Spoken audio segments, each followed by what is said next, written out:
And there's one which I'll show you later, which I rang a guy up, Bernie Challenge. Many of you might know Bernie. He's been a friend of mine for years, 50 years. And I said to Bernie, we're doing a calligraphy show today at the club. I was wondering if you had anything particular that you could take in and show. He said, Jeff, I have got one there which is incomplete. I've had it for a long time. And he said, remember you got it in the shed? I said, oh, I can remember that. And anyway, it's quite interesting. But in the meantime, this is how we used to get the gear. This one's called a key on board, this little one here. Beautiful unit. Absolutely beautiful, actually. Lovely. This is Bob's. They were used basically in congested areas. This is English. As you can see there, the little galvanometer at the top, which will gives you indication left and right. When the signals were going through, if they lost the line, this needle would go silent like that. Basically, then you have correction parts here where you used to put the pegs, so you can line up and take and adjust the telegraph line itself to give you basically a good clear signal. This one here, Bob's had it for years. It came into the shed once and couldn't believe it. The guy walked in with it and I said, oh goodness. And he said, yeah, he said, so I ended up paying, we paid him $800 for it, surprising enough. That was a long time ago too. Today, a lot more than that. This again, to simplify this one, you'd say, to balance the line, we've got this resistance box here and we can change the position of resistance of the telegraph line ourselves to balance the line. This here is actually a magnificent unit. As you can see there, it came into the shed and I forget, to be honest with you, Bob, it's the only one I can't basically know. Memory's pretty good, but not on that. I just can't remember. I know it came in and I was wrapped in it. Remember, I'd give you a ring and you came down. And so pleased to see it come back in the way Bob looked after it. There's your key there to test your line, test your equipment. A little galvanometer here, basically so fine, beautiful again. Look at the equipment itself. Something you're never going to see. It's a rare gear. You only see it in museums. We're so lucky to retain some of this because blokes like Bob, Ted, David is the same. So important to have guys like, Rob over there, John himself. These guys have collected gear and they've held on to it. We haven't lost it. And remember, we're only custodians of it. Somewhere on the line it will move on to somebody else. Look what Scotty's been collecting. Superb. We're not losing it interstate. We've managed to hold some of our stuff here. And what a gem we have. Because in the throes of something which I've heard in the grapevine, there is moves afoot with this new government to see if we can get a peppercorn rent and have a building with some of our real gear the public can see it at last. Just like we're going to have the show at Campbelltown, 160 years of celebration. Many people now which have never seen some of our equipment are going to have a chance to walk through that library and see the gear in operation. Two lovely guys doing it, John and Robert there. And I'll be down there to give them assistance. Bob again has come to the foreground with a beautiful machine we're going to take down there, one of the very early German telegraph machines, which operates by a chain, something that very few people have ever seen. So Bob said today, he rang me and said, look, I wouldn't mind taking that on display for you. I said, Robert and John will be delighted. So that'll come to the museum for people to see it there at the library. And I hope that you can have a chance to go through the library and have a look at it when it's on display. And any one of the boys that would want to come down and put an hour, half an hour in just with the general public, that'll be very helpful as well. So there again, these little units here, another little resistance box. I think Scotty bought one of these as well. These again were used, as you can see there, to balance the line. The pegs can change over. We can load the line up with any amount of resistance we want. These are the type of stuff that's been gone forever and a day. It's used so much in our years ago of yesteryear, but people have never seen it. And so to be able to retain it, like this little boat key here, as we call it, used predominantly in aircraft. They open it up like that. The reason being that when you use the key, you won't send a spark through, because there was always fuel in an aeroplane like that. That was made by our Clipsal mob, you know. Beautiful little key. We call them a boat key, actually, you can see, like that. This little unit here, which is very nice. It's something very rare to see one. And again, if you look on the internet, I think the last time I seen this on the internet was $600 for a Vibraplex. You just don't see them no more. Little side automatic key. You can do the dots. Now the one that does automatic does the dashes for you. So there it is there, made by the Vibraplex company. I think of America, New York. That's right. See, so stuff you're never going to see unless you go to some museum. But so we're lucky that our little club here can show this type of equipment only through our members having it, because they've had the foresight, because they like it. Irrespective of what you pay for something, it's like a guy having a lovely motor car. He loves motor cars. Bob loves his equipment that he has. He could have picked other things, but no. One day he came down to me. He said, "I'd love to buy a candlestick phone off you." I said, "Yeah, you can get one here quite easy." We lost it later. We had to pay $750 to get one back, didn't we, Bob? That's right. Yep. But it was Bob starting of that one little phone in the shed. Has now got one of the finest collections ever. Jeff, I've been broke ever since. I like it. And when you meet blokes like Greg and David, of course you're going to be broke, mate. You're going to have to meet them. And Scotty. I mean, that's what our club's about. It's all good fun. Some are lucky, some are unlucky, you know. But it's this little unit here. I mean, this is one that comes through our auction. I bought a little sounder. They're a magnificent. You can't buy them no more. John has just finished doing a magnificent unit. He's going to be on display at Campbelltown. And ages ago he bought the stand. He could never have a resonator. We've searched high and low to buy a resonator to put one of these in, and he couldn't get one. So eventually, with a bit of luck, he was able to purchase the plans, the original plans, which we found for him. He got the brass work done and machined by a very good machinist. Then the other day he said, "Jeff, I'd like to be able to get a base, because they are special. They're tapered, screwed and centered underneath, and quite rare to find one today, there is." And I rang my little mate who's now selling his property, one of the best machinists in South Australia.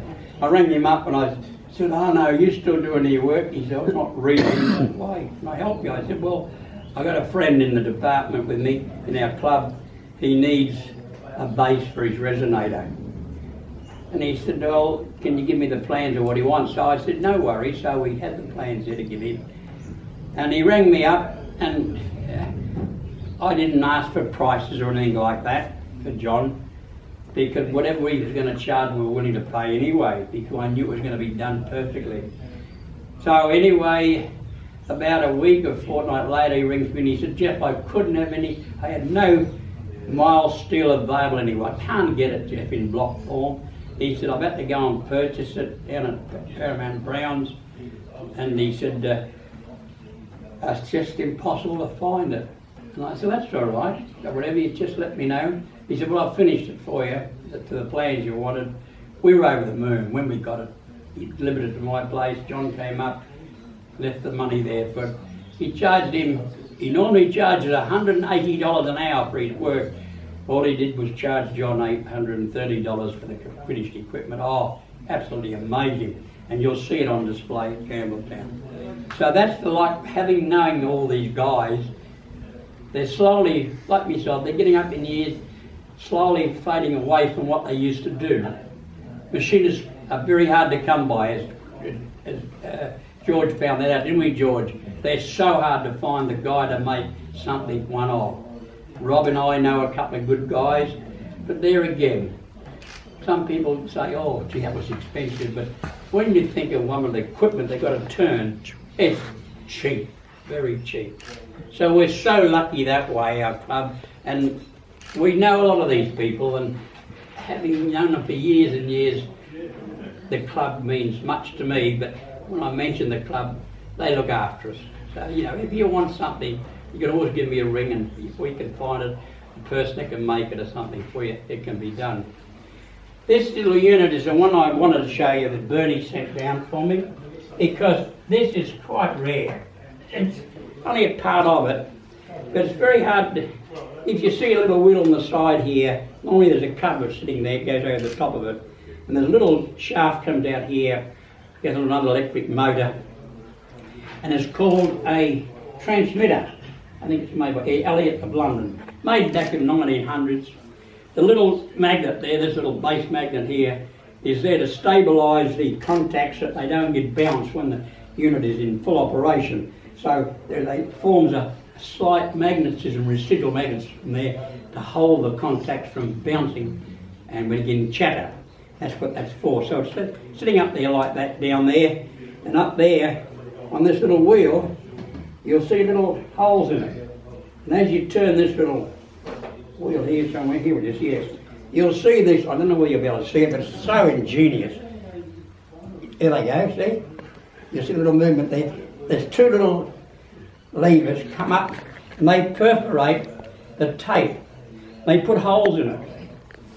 And so doing, when they do that, the tape's here. I brought a piece in to show you, because it's quite unique.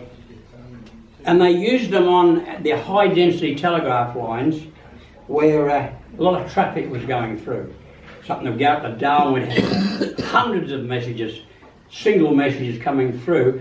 So they used to combine them, put them all on the table for the officers that night. When they come in, they had the guys get on the typewriter, and what they do, they look at the other tape measures that come off the other machine over here, which I'll show you in a minute, and then they use this other typewriter, and it would start to put messages on the tape itself. So when they did that, it punches these little holes. This machine did this, punches the holes in all those, whatever they typed onto this typewriter, came out like this on this one. Then it was fed through this machine here, through that little roller there, and then this would recognise it, and then it would be on 4 or 5 machines, and they set all the machines going. Instead of having 5 operators, they had 1. And all these messages then could go to all the different points that night. So next morning, like cricket scores come over years ago from England. The guy, you know, they'd bounce the ball and you'd hear the message about, you know, I think it was 5 hours after we'd, you know, between them and we get the news next day. Well, this would be already on tape. So all these different people and radio stations would receive that, the way it was done through this machine here. It's called a Creed. It's called this one's an Elliott, but the Creed make them as well. An Elliott transmitter. Very rare indeed. There is one in the British Museum, and if you want to go on site on Google, and it's very interesting, go on Google, type in telegraph Elliott transmitter, and you'll be amazed at what you'll see. You'll actually see one in operation at the British Museum. It's worth seeing because that's when you can get a full understanding of what it does. And that site will show you telegraph stuff that you've never ever seen. It's worth seeing. That's just a little site you look at. So the one that's important around here, George got it, and we were lucky to have a bloke like Robert over there. Oh, I've done the wrong one. Got to go around here and get it. George brought it in. Like you often will hear everyone talking about it.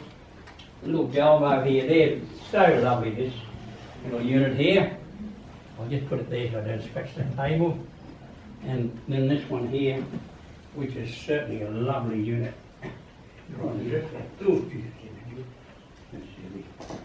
Never mind. Now, this is really nice. I'll put it down here nice and slow. I won't scratch the table that way. There. And I'll just turn it around so you can see it that way a bit. I don't know where George got the handle. The handle there, there's the tape itself. This is an Inca. This comes off. You can see all the workings. there it is actually. You can take the top off, you can see the whole thing running. And this is what does produce the tape when a guy was sending out through the ordinary keys that you had here, a couple of them here. You could send the key. And this would start operating and ink the tape, and you'd get your dots and dashes onto the tape. And that's a record of what was sent. It's like you got your fax machines today, identical really, because dear old ladies and dear old gentlemen, they'd send a message through the post office, and they'd come out and said, no, I didn't receive that message, I didn't send that. Oh yes you did, we could show you. And so we could pick the tape up and actually read the message off the tape.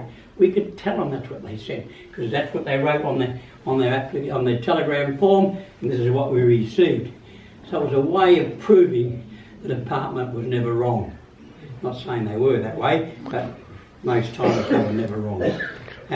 This one's made in Holland. Quite a rare little machine to get hold of. Very nice, and they're called an Inca. The previous model of this was called, not an Inca, but an embosser. It used to, something we've been looking to buy one for ages. Bob's got one, we paid $3,500 for it. And that was over 20 years ago, so you can imagine what it's worth today. And it came all the way from Sweden in the box. And we seen it came in, the guy said, it's up for sale. I said, well, I'll tell Bob, and we didn't. We got it. We were very thrilled with it. It is the most beautiful machine, absolutely first class. But it's an embosser. So when the tape goes through, instead of ink, there's a needle, and the needle now punches the tape, the embosser, puts little rises on the tape, just enough to punch the hole in it, not quite a hole, but perforated enough. And the only problem with them, they were used predominantly up in the 1920s. And then they phased them out because guys, as you got older, the operators were starting to find it difficult to read the embossing, and so the Inca was born, and so that's improved 100% of messages, you know. But make sure you come up and have a bit of look at this stuff. That's why we moved it to the front for you, because just to see it, see the working, see some of the machinery that's in it. You'll see on this particular one here, identical contacts there in there. It's what you're going to see, what George or one of them bought those little units somewhere. They're gone now. Anyway, the same thing. There they are there, you'll see the same. They're marking the spaces in here. These normally have a glass over the top. A little spring goes down there, the glass slides in so you can see it operating. But then Elliott made a lot of our Incas. They made a lot of the Creed gear as well. They also made lots of the embossers. But have a good look at that thing. Nice little bit of tape I know, but I'll keep it there so you can have a look at the tape. Open it up and you can see it yourself. I'll leave it there for you. But as I said, ladies and gentlemen, we have got a wonderful club. And to think that we start off with 4 or 5 blokes that night, I can already remember it. And the next meeting we had 10 or 12.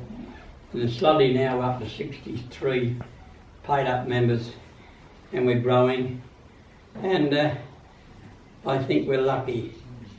Because we just don't come from communications, we come from all walks of life. We've got farmers, we've got everybody that's taken a bit of interest in what they collect. And it's only through yourselves every week, every month that we have our meetings. And if we can help each other, I always base that on, we've got to help each other. If you've got a problem, give George a ring. If George can't help you, give me a ring if I can help you. I possibly will. I can hear that noise coming through. George is setting that now, see? You're over time. Thank you, mate. Anyway, that's a bit of, please have a look at it. And it's been a wonderful day, George. Thank you very much, son. Thanks, Jeff.